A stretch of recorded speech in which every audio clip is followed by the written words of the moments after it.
Berdosalah pemimpin yang berbohong kepada rakyatnya. Berkhianatlah pemimpin yang tidak setia kepada kepentingan negara.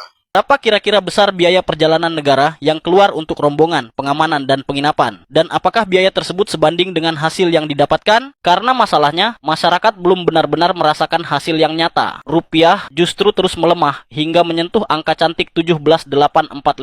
Harga bahan pokok juga ikut naik perlahan. Daya beli masyarakat tertekan dan masih tingginya angka pengangguran. Kalian mau barang-barang kalian ada, lapangan kerja tersedia. Tapi kalau presiden kalian nggak mau aktif ngurusi hal bilateral di luar, percuma anjing, percuma. Makanya Pak Prabowo sibuk jalan-jalan ke sana ke sini. Gunanya apa? Untuk mensejahterakan rakyatnya, untuk mensejahterakan kalian yang kayak Dajjal ini. Pemimpin Malaysia kalau pergi ke negara luar, ke Rusia, ke Prancis, ke Iran, pemimpin mereka kalau pulang membawa hasil. Coba lihat, Rusia menjamin pasokan minyak untuk Malaysia selama 20 tahun. Coba lihat pemerintah kita. Ni gila, 3 hari di Tokyo je tapi Malaysia kunci satu deal yang ikat kita dengan Jepun selama 20 tahun dan percaya Daus. Masa dia pergi Rusia hari tu, ada satu perkara ni yang disebut tau. Apa benda yang disebut masa dekat Rusia tu? Saya explain sekejap lagi. Tapi apa masalah sebenarnya ni? 2023, dia pergi ajaknya Indonesia, Thailand, China untuk berdagang antara satu sama lain. Meaning that, kalaulah negara-negara ni nak beli barang daripada kita, diorang kena bayar dengan ringgit.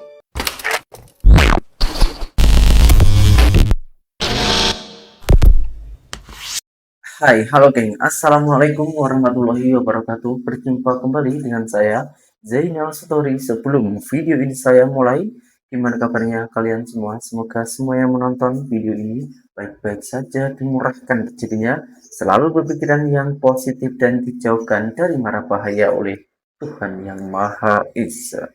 Sebelum ke Malaysia, itu tak ada hal, tak diperdebatkan karena dah terbiasa hidup di negara sendiri dengan keadaan yang seperti ini. Tapi setelah hidup di Malaysia, seorang wanita yang bernama Sis Jantung Pisang ini memberontak. Dia orang itu merasa iri dengan kemakmuran rakyat Malaysia. Sama-sama punya pemimpin, sama-sama punya pejabat, bahkan Indonesia lebih kaya dibandingkan Malaysia. Tapi kenapa kemakmuran rakyatnya itu lebih makmur negara jiran dibandingkan negara kita sendiri? Berikut saya akan menunjukkan beberapa video fakta, kunjungan-kunjungan kerja keras pemimpin Indonesia dan juga Malaysia yang membuahkan hasil yang lebih mana. Jom kita simak dulu bersama-sama. Berdosalah pemimpin yang berbohong kepada rakyatnya. Ternyata Berkhianatlah pemimpin yang tidak setia kepada kepentingan negara. Makan energi air. Prabowo sedang mengingatkan Subianto. Prabowo berkata, berdosalah pemerintah yang berbohong kepada rakyatnya. Hai. Oh, jadi ini Bapak Prabowo ini berdosa dong. Karena apa? Karena 19 juta lapangan pekerjaan itu nggak ada. Jadi intinya Bapak Prabowo berbohong dong kepada rakyatnya. Jadi Pak Prabowo ini berdosa. Gini, rakyat Singapura yang hidup mereka di atas rata-rata rakyat Indonesia, pemerintah mereka, kerajaan mereka memberikan bantuan tunai kepada rakyat Singapura. Itu Singapura, negara kaya, rakyatnya di atas rata-rata rakyat Indonesia. Malaysia pun demikian. Malaysia rakyatnya pun mendapatkan bantuan juga dari kerajaan mereka di bidang pendidikan, kesehatan. Bahkan pemimpin Malaysia kalau pergi ke negara luar, ke Rusia, ke Prancis, ke Iran, pemimpin mereka kalau pulang membawa hasil. Coba lihat, Rusia menjamin pasokan minyak untuk Malaysia selama 20 tahun. Ya, coba betul. lihat pemerintah kita. Presiden kita berkunjung ke Italia, ke Prancis, ke Amerika, ke Jerman, apa yang didapat? Ada segelintir rakyat Indonesia menertawakan rakyat Singapura mendapat bantuan dari kerajaan. Seharusnya rakyat Indonesia itu ya, pemerintahnya memberikan bantuan, tapi ini tidak. Rakyat miskin di Indonesia itu nggak mendapatkan bantuan. Kalau dapat pun nggak semua, dipilih-pilih.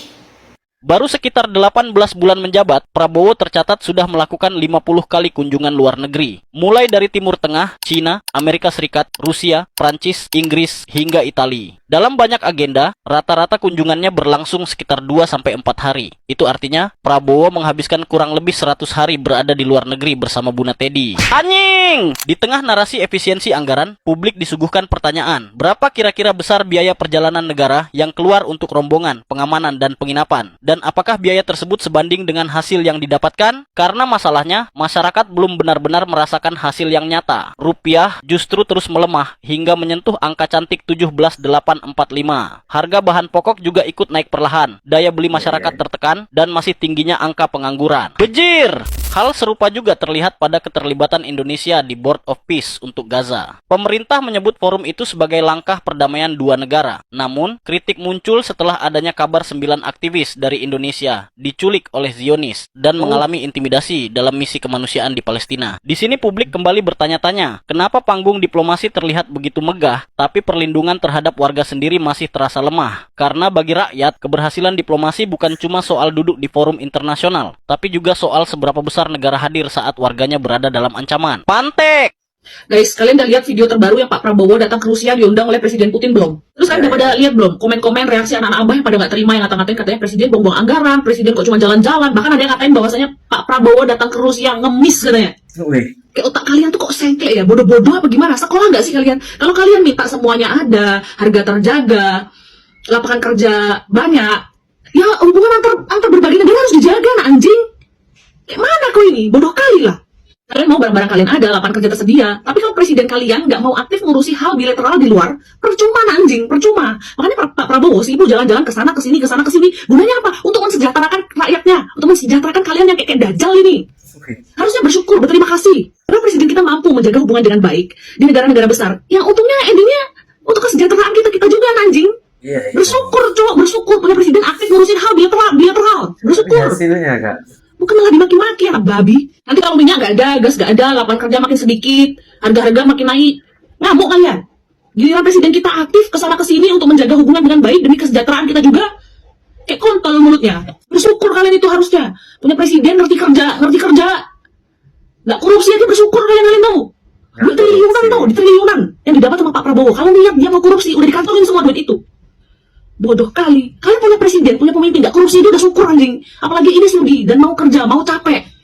Malah kalian maki-maki, tol ya, tol. Kalau presiden kita mampu membuat hubungan baik dengan negara-negara yang ada, banyak benefitnya, cok. Banyak benefitnya. Barang-barang yang kita butuhkan mudah masuk dan kita bisa berjualan di sana.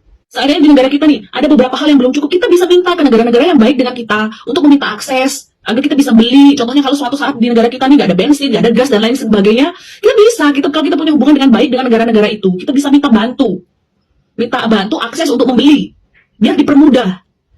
Yang untung kalian juga berdebah, bersyukur. Punya presiden aktif dikata-katain jalan-jalan, ngabisin anggaran, kontol emang kalian ya. Kalian maunya apa? Kalian maunya presiden Indonesia ini siapa? Ha?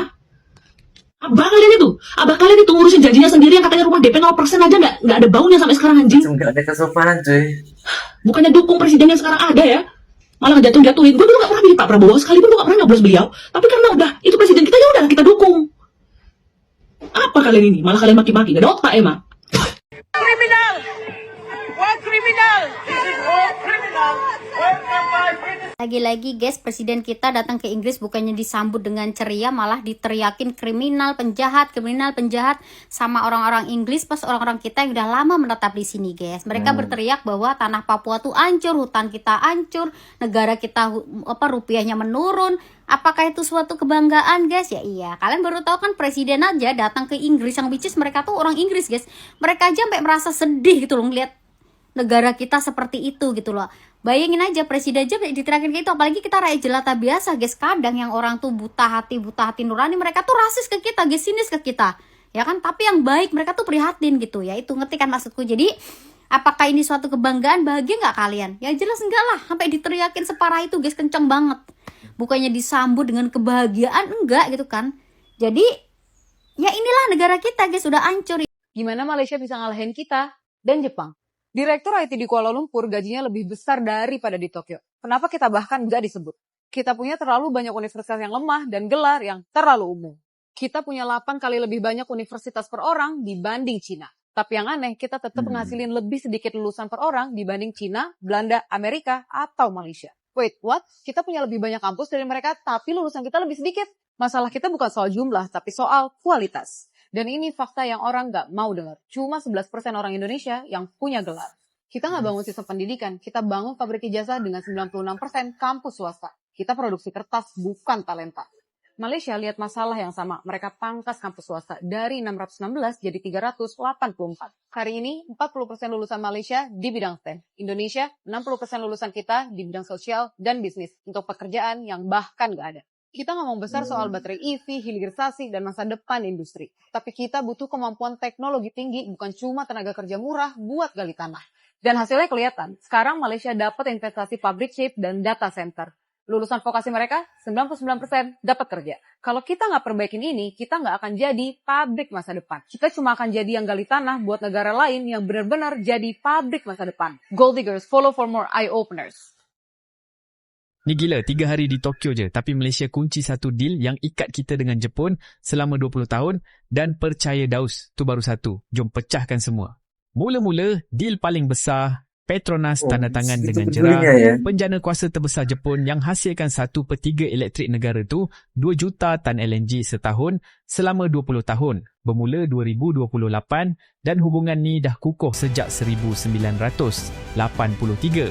Lepas tu 6 gegasi Jepun jumpa PMX, IBM, Mitsubishi, ENEOS, Shizen Energy, Denso dan Marubeni semua bincang peluang dalam tenaga, industri halal, AI dan pengkomputeran termaju. Belum habis lagi 4 memorandum kerjasama dan 2 surat hasrat dimeterai meliputi pertahanan, kesihatan, tenaga, alam sekitar dan pendidikan semua bawah Comprehensive Strategic Partnership antara Malaysia dan Jepun. Tapi ini yang ramai tak sedar, Anwar dan PM Takaichi setuju pedalam kerjasama pertahanan dan keselamatan maritim. Dan bagi kita ni terus kena dengan isu Laut Cina Selatan. Jadi, lawatan ni bukan pasal duit semata, ada soal keselamatan negara. Seterusnya cerita masa depan, bila Jepun nak kurang bergantung pada China untuk mineral kritikal, Malaysia nampak peluang besar untuk jadi sumber dan hub pemprosesan rare earth alternatif. Dan Anwar tak berhenti situ, dia gesa lebih banyak pelaburan dalam semiconductor, AI dan pengkomputeran kuantum. Matlamatnya jelas, nak jadikan Malaysia hub teknologi tinggi rantau ni. Sekarang apa kena mengena dengan korang? Banyak. Jepun rakan dagang ke-5 terbesar kita dengan nilai dagang 142.96 bilion ringgit dan 2,870. 2 projek Jepun dah jana 347,346 peluang pekerjaan untuk rakyat Malaysia. Kenapa lawatan ni dikira besar? Sebab ni lawatan rasmi sulung Anwar ke Jepun sebagai PM, dijemput sendiri oleh PM wanita pertama Jepun Sanae Takaichi. Jadi korang rasa macam mana? Lawatan 3 hari ni berbaloi tak? Komen A kalau korang rasa berbaloi, atau komen B kalau korang rasa biasa je. Daus baca semua. Jangan lupa follow Daus untuk update macam ni. คือทุกรายที่ประกาศว่าหรือมาลงทุนในประเทศไทยหรือประกาศว่าจะลงทุนในประเทศไทยเนี่ยเขาไปลงทุนในมาเลเซียแล้วก็ประกาศตัวเลขแล้วนะครับมี Amazon, Google, Nvidia นะครับ Facebook, ByteDance แล้วก็ Intel แล้วก็มากกว่านี้อีกอันเนี้ย30,000 ล้าน US นะครับซึ่งตัวเลขเนี่ยนัยยะที่มันสำคัญของมันนะครับก็คือว่าก่อนหน้านี้ถ้าเราคิดถึงเรื่องความเป็นหับทางเทคโนโลยีของอาเซียนเราจะต้องคิดถึงสิงคโปร์นะครับแต่ว่ารอบนี้มันคือกลายเป็นรอบที่เงินมันลงที่มาเลเซียมากกว่าสิงคโปร์นะครับแล้วจากการที่เราได้พูดคุยกับรัฐบาลของมาเลเซียอันนี้เขาก็อวดมาไม่รู้จริงหรือเปล่าเขาก็บอกว่าตอนนี้เขามั่นใจว่ามาเลเซียเป็นหับทางด้านเทคโนโลยีทางด้าน AI และทางด้าน Data Center ของอาเซียนแล้วเราก็ถามว่าแต่ว่าก่อนหน้านี้มันมีการลงทุนในสิงคโปร์มาก่อน Anwar Ibrahim ni pelancong global ke pemimpin global? Selalu keluar negara pusing satu dunia ni untuk apa sebenarnya? Ini 6 perkara yang anda perlu tahu. Yang pertama, misi-misi keluar negara ni untuk menarik pelaburan antarabangsa ke Malaysia. Bukan untuk makan angin ya. Bulan November, PMX ke China dahulu. Dan ketika di International Import Expo hari itu, Malaysia telah dinobatkan sebagai Country of Honor. Ini menunjukkan yang Malaysia semakin diyakini sebagai rakan dagang dan destinasi pelaburan yang dipercayai. Yang kedua, PMX pergi Mesir untuk jumpa Presiden Al-Sisi untuk bincang tentang Palestin dan juga untuk buka kilang pemasangan kereta Proton Saga. Kemudian PMX ke Riyadh untuk sidang kemuncak luar biasa negara Arab Islam. Beliau menyeru pihak antarabangsa untuk segera menyelesaikan genosid di Gaza. Tidak dinafikan, PMX adalah antara pemimpin dunia yang paling vokal tentang isu ini sejak tahun lalu. Ketiga, sewaktu di Peru pula, selain PMX dapat penghormatan tertinggi El Sol del Peru atau Mentari Peru, Malaysia dapat membuka peluang ekspor lebih 1.2 bilion ringgit produk halal, pertanian, pendidikan dan pelancongan. Ini semestinya membuka peluang buat syarikat-syarikat dan usahawan Malaysia untuk berkembang ke rantau Amerika Latin. Keempat, di Brazil, Malaysia peroleh potensi ekspor sebanyak 6.8 bilion ringgit dalam masa 3 ke 5 tahun yang akan datang dan menandatangani perjanjian untuk mengukuhkan rantaian bekalan semikonduktor. PMX juga menghadiri sidang G20 atas undangan Presiden Lula. G20 ini persidangan kuasa-kuasa ekonomi besar dunia. Malaysia bukan ahli pun. Last dijemput hampir 10 tahun lalu. Baru sekarang dijemput balik. Kelima, di persidangan APEC 2024, Malaysia memimpin perbincangan mengenai etika AI, pembiayaan hijau dan juga genosid di Palestin. Inisiatif macam AI untuk rakyat juga meletakkan Malaysia di hadapan negara lain untuk menjadikan pendidikan AI ini mudah diakses. Sampai Microsoft dan Google pun puji Malaysia tau. Cuba tengok video ni. I think as Mr. Prime Minister Malaysia has done, it's such a great example, I think, about the national AI roadmap that they have created. It's very comprehensive. Keenam, masih di Korea Selatan, PMX bukan pergi untuk berjumpa dengan BTS, Enhypen ataupun Rose, tapi untuk jumpa Presiden Yoon untuk menaikkan hubungan antara Malaysia dan Korea Selatan ke perkongsian strategik. Dapat pula potensi pelaburan 32.8 bilion ringgit daripada Korea Selatan ke Malaysia. Jadi macam mana? Fakta tetap menunjukkan bahawa dengan pusing satu dunia ni, sehingga Jun 2024, pelaburan asing yang diluluskan adalah berjumlah lebih 160 bilion ringgit yang boleh hasilkan lebih 70,000 peluang pekerjaan. Apa yang rakyat dapat ni lah penting, jauh lebih besar nilainya berbanding dengan isu sewa pesawat. Bank Dunia pun dah kata yang Malaysia berada dalam landasan ke arah negara berpendapatan tinggi menjelang tahun 2028.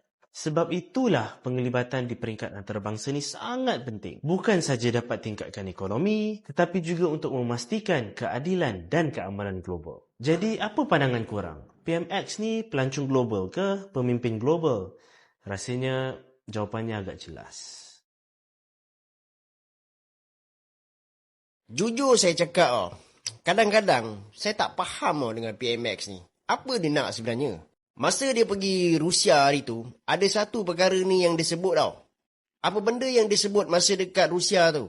Saya explain sekejap lagi. Tapi apa masalah sebenarnya ni? 2023, dia pergi ajaknya Indonesia, Thailand, China untuk berdagang antara satu sama lain. Meaning that, kalaulah negara-negara ni nak beli barang daripada kita, dia orang kena bayar dengan ringgit. Jadi tak payahlah gunakan US dollar lagi. Kenapalah PMX ni, dia pula yang sibuk-sibuk untuk keluarkan negara Asia ni daripada cengkaman dominasi US dollar. Lepas tu kalau korang ingat lah, tahun lepas juga masa dia pergi melawat China, dia pergi cakap pula dengan China untuk kembalikan idea menubuhkan Asian Monetary Fund ataupun AMF. AMF ni apa benda pula? Korang mungkin tak pernah dengar AMF, tapi korang mungkin biasa dengar IMF kan? Iaitu International Monetary Fund. Yelah, IMF ni kalau negara-negara tu ada masalah kewangan ke ataupun kebankrapan ke, dia orang kena pinjam dengan IMF lah. Jadi kalaulah ada wujudnya AMF ni, negara-negara Asia tak perlulah bergantung lagi kepada IMF. Dan juga dominasi US dollar tu akan dikurangkan lagi. Yelah, kata nak kurangkan kebergantungan dalam US dollar. Bahkan tetapi, kalaulah negara-negara Asia ni berhadapan dengan masalah kewangan, pun tak guna juga kalau dia pergi pinjam balik dekat IMF. Jadi dekat situlah pentingnya penubuhan Asian Monetary Fund ataupun AMF. Lagi satu, kita tahu kan bahawa IMF ni kalau dia bagi loan kepada sesebuah negara tu, negara itu perlu ikut exactly apa yang dia suruh. Dan kadang-kadang polisi-polisi yang dicadangkan oleh IMF ni tidak selari dengan hasrat dan juga ketetapan yang dilaksanakan oleh negara-negara Asia ni. So, the solution and also policy might not be suitable. Lepas tu, baru-baru ni, dia pergi ke Rusia. Sekali lagi, dia menekankan bahawa perbincangan dan negotiation untuk mewujudkan AMF ni sedang berjalan. Dan pada masa yang sama juga, kita tahu bahawa China, dia memang terbuka dengan ADA ni. Pada satu ketika dulu, selepas krisis ekonomi 1997-98, antara punca kenapa AMF ni tidak dapat ditubuhkan pada masa itu ialah tidak mendapat sokongan daripada negara-negara besar dekat Asia ni, seperti contoh China. So benda ni PMX tahu, kalaulah AMF ni nak diwujudkan, mustahil kita boleh buat tanpa China. Sebab itulah masa dia pergi China tahun lepas, dia pergi cakap pasal AMF ni. Sebab sokongan China memang sangat penting. Jadi ini membuktikan satu perkara guys. Sebenarnya, memang beliau benar-benar berhasrat untuk push this idea. Dan juga bersungguh-sungguh untuk menjadikan AMF ni sebagai satu realiti. Okey guys, apa pandangan korang tentang video ni?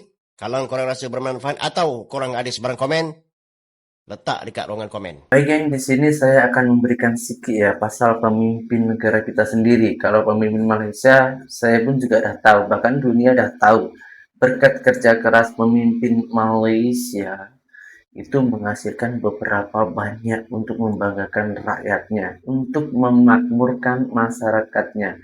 Tapi korang harus ingat, perjuangan Perdana Menteri Malaysia sejak dari dulu sampai saat ini itu bukan cuma-cuma, bukan free. Banyak rintangan-rintangan, dulu juga pernah dicaci maki oleh rakyatnya.